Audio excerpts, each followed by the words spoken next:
Hello everyone, welcome to my channel. Let's start. So आज मैं आपके लिए एक न्यू वीडियो लेकर आई हूँ जिसमें मैं आपको बताऊंगी असेसमेंट फॉर लर्निंग क्या होता है। ये हमने वर्ड्स तो सुने, assessment for learning, assessment of learning, तो इनमें डिफरेंस क्या होता है। तो आज के इस वीडियो में मैं आपको बताऊंगी असेसमेंट फॉर लर्निंग, जिसे हम शॉर्ट फॉर्म में AFL कहते हैं। इसका मतलब क्या होता है। Assessment for learning is an approach to teaching and learning that creates feedback, which is then used to improve student performance. Assessment for learning एक अप्रोच है टीचिंग की एंड लर्निंग की, जो एक फीडबैक क्रिएट करती है, फीडबैक देती है बच्चों को, बताती है कि कैसे इंप्रूव कर सकते हैं वो अपनी performance.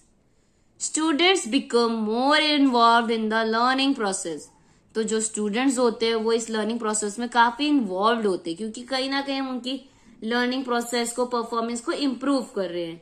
And from this gain confidence in what they are expected. And इससे उनमें कॉन्फिडेंस आता है क्या वो एक्सपेक्ट कर रहे हैं, क्या उन्हें अभी तक अचीव कर लेना चाहिए, क्या वो एक्सपेक्ट करना चाहते हैं। To learn and to what standard, कि कहाँ तक वो पहुंचना चाहते हैं, क्या चीज अचीव करना चाहते हैं, उसमें उनकी मदद करते हैं और कहीं ना कहीं उसमें कॉन्फिडेंस इंक्रीज करते हैं ताकि वो उस चीज को अचीव कर सके। अगर एज अ टीचर आप उसे नेगेटिव कमेंट कहोगे, यू कांट डू इट, आपसे तो होगा ही नहीं, ये तो कर ही नहीं सकता, मुझे पता था, तो वो बच्चा कभी भी कोशिश नहीं करेगा। तो अगर आप उसे कॉन्फिडेंसली फीडबैक दोगे, हाँ हाँ you are doing well, you can do much better, positive remarks दोगे, पॉजिटिव फीडबैक दोगे, तो बच्चे में भी कॉन्फिडेंस लेवल अप होगा। उसको मोटिवेट करो, क्लास में उसके लिए क्लैपिंग कराओ। अगर वो छोटी सी भी चीज में इंप्रूवमेंट कर रहे हो तो उसके लिए आप अगर मोटिवेट करोगे, क्लैप कराओगे क्लास के सामने, तो उसमें और कॉन्फिडेंस लेवल बढ़ेगा।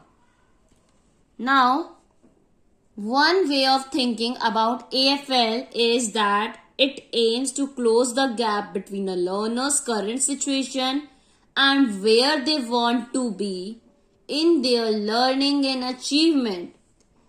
एक तरह की अगर हम सोचे AFL क्या है, इसका क्या एम होता है, क्या मकसद होता है, मेन क्या मोटिव होता है असेसमेंट फॉर लर्निंग का। इसका मेन मोटिव होता है कि बच्चे के बीच का जो गैप है ना, अगर बच्चा भी यहाँ है, उसे होना यहाँ चाहिए, ये जो गैप है इसको खत्म करता है AFL। लर्नर की करंट सिचुएशन एंड लर्नर कहाँ पे होना चाहिए उसके लर्निंग प्रोसेस के अकॉर्डिंग, उसके बीच के गैप को ये खत्म करता है, क्लोज करते हैं। Skilled teachers plan task which helps learner to this.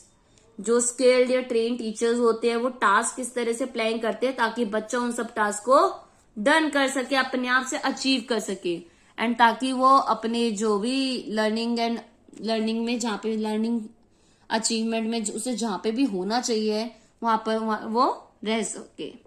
Now यहाँ पे 5 मेन प्रोसेस है जो एज अ टीचर फॉलो करना चाहिए, जिसके थ्रू ये हम असेसमेंट फॉर लर्निंग मतलब डन कर सकते हैं। Questioning enables us student, questioning करो बच्चों से, बच्चे फिर क्वेश्चन आपसे पूछेंगे। अगर आप बच्चों से क्वेश्चन पूछोगे तो उसे उन्हें आंसर करेंगे, देन उनसे बोलो आस्क क्वेश्चन, तो उससे रिलेटेड, अपनी प्रॉब्लम से रिलेटेड क्वेश्चन आपसे पूछेंगे।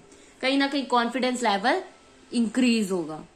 Teacher provide feedback to each student, हर बच्चे को उसकी इंडिविजुअल फीडबैक प्रोवाइड कराई जाए कि वो कैसा कर रहा है, कितनी कहाँ पे उसकी कमी है, क्या इंप्रूवमेंट की जरूरत है, किस जगह पर इंप्रूवमेंट की नीड है। हर एक बच्चे को इंडिविजुअली टीचर फीडबैक प्रोवाइड कराए ताकि बच्चे को भी फील हो कि वो इम्पोर्टेंट है, क्लास में उसकी भी इम्पोर्टेंस है। Student understand what successful work looks like for each task they are doing. Student समझ पाते हैं कि एक सक्सेसफुल वर्क किस तरह का दिखता है हर टास्क के लिए जो भी वो कर रहे हैं, ठीक है। जो भी वो रेगुलर में कर रहे हैं, स्टूडेंट समझ पाए कि कितना उन्होंने इस वर्क में सक्सेसफुल हुए हैं। अगर कोई सीढ़ी वो चढ़ रहे हैं तो उस चीज में वो कितना आज चढ़े, एक दिन में उन्होंने कितना कवर करे, सेकंड कितना, हर दिन का टास्क को वो नोट आउट करे, जाने समझे कि कितना कितना इंप्रूवमेंट आ रहा है day by day. Students becoming more independent in their learning, taking part in peer assessment. Student काफी इंडिपेंडेंटली लर्निंग में खुद से लर्न कर रहे हैं, इंडिपेंडेंटली पीयर असेसमेंट या सेल्फ असेसमेंट में पार्टिसिपेट कर रहे हैं कि अब एक दूसरे को असेस करना कि हमारे फ्रेंड के सब में क्या कमी है, अपने में क्या कमी है, अपने आप में बताना कि मेरे को यहाँ पे नीड है और हार्डवर्क करने की, इस सब्जेक्ट में करने की है, इस सब्जेक्ट की इसी पर्टिकुलर टॉपिक में मुझे यहाँ पे करने की जरूरत है प्रैक्टिस। तो बच्चे को ये चीजें भी आ जाती है। जब बच्चा क्वेश्चंस पूछने लगेगा और टीचर से फीडबैक देगी तो कहीं ना कहीं वो ये चीज भी अपने आप से करने लगेगा। In the last stage, summative assessment are also used formatively to help them improve. Summative assessment भी यूज किया जाए टाइम टू टाइम ताकि उनको इम्प्रूव करने में मदद मिले बच्चे को कि वो कहाँ पर किस जगह पर है, कहाँ से उसे कहाँ तक पहुंचना है, कहाँ पे और नीड है फोकस करने की, किस चीज को और ज्यादा इम्प्रूवमेंट करने की जरूरत है। तो इन सब चीजों से बच्चे को पता चलेगा। तो कहीं ना कहीं इसकी एक तरह से ये बताओ एडवांटेज क्या हुई। कॉन्फिडेंस लेवल इंक्रीज हुआ बच्चे में, इंडिपेंडेंट हो गया और पार्टिसिपेट लेने लग गया, असेसमेंट सेल्फ असेसमेंट क्वेश्चंस पूछने लग गया। कॉन्फिडेंस लेवल जहां इंक्रीज होगा बच्चा क्वेश्चन पूछेगा, अपनी प्रॉब्लम सामने रखेगा, टीचर्स के सब कुछ करेगा। तो असेसमेंट फॉर लर्निंग हमें बताता है असेसमेंट करना लर्निंग के लिए कि लर्निंग कैसे हम और बच्चे की इम्प्रूव कर सकते हैं। उसके लिए हम बच्चे को एसेस कर रहे हैं, आकलन कर रहे हैं उसका कि वो अभी कहाँ पर है, किस लेवल पर है, इधर से उधर उसे और क्या डेवलपमेंट की नीड है। टीचर उसके according task, activities, worksheets arrange करती है बच्चे की नीड को ध्यान में रखते हुए ताकि वो लर्निंग को अचीव कर सके। यहाँ पे असेसमेंट लर्निंग के लिए किया जा रहा है।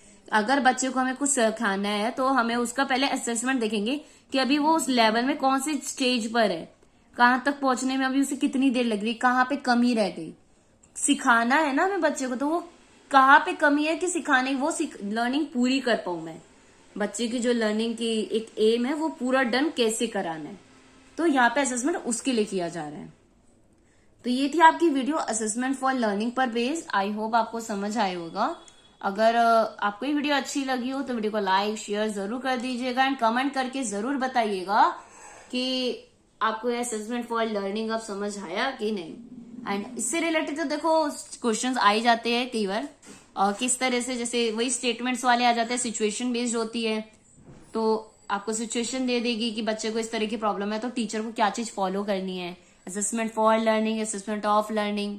तो ऑप्शंस दे दिए जाएंगे, आपको उसे चूज करना होगा। बहुत सिमिलर सा डिफरेंस है assessment for learning, assessment of learning, assessment to learning. जो डिफरेंस है हम वन बाय वन हर एक वीडियो में जानेंगे। तो आज हमने जो पढ़ा है वो है असेसमेंट फॉर लर्निंग, जिसे हम AFL भी कहते हैं। अभी लास्ट शॉर्ट मैंने आपके साथ एक शेयर करी है जिसमें हमने कुछ फुल फॉर्म्स पढ़ी है। तो AFL एक और ऐड हो जाती है जिसका नाम होता है, जिसकी फुल फॉर्म क्या होती है, असेसमेंट फॉर लर्निंग। सो आज के लिए इतना ही। अगर वीडियो अच्छी लगी है like share subscribe and comment करके जरूर बताइएगा कैसी लगी है।